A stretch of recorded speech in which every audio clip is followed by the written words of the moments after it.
Lawak Pangasinan project, part 11. So bumalik po tayo rito after ng maraming weeks mga boss. So pinabricate pa po kasi natin yung mga cabinet dito, yung mga modular cabinets. So puntahan po natin mga boss. Tapos re-repair pa po natin yun. Ayan.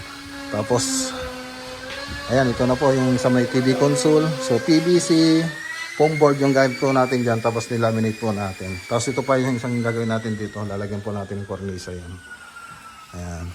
So ito po yung sa may closet nila. So hanggang sa taas po yan. Tapos ito yung sa may kitchen cabinet. Ayan. So ito yung counter nya. So nire-repair na po namin. Ayan. Okay, so ang maganda rito sa PVC foam board, hindi na po siya inanay, tapos hindi rin waterproof na rin po siya, fire retardant na rin po siya mga boss. Yan. So medyo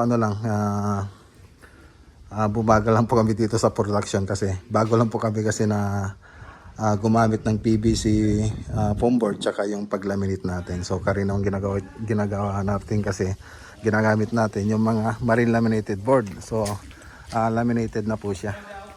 So yung lagi natin ginagamit. So ngayon susunod siguro baka makuha na namin yung technique kung paano para bumilis-bilis yung natin dito, yung production. Okay, so yan lang po yung update dito sa Casinos Tibanan. Magandang araw po sa lahat at God bless.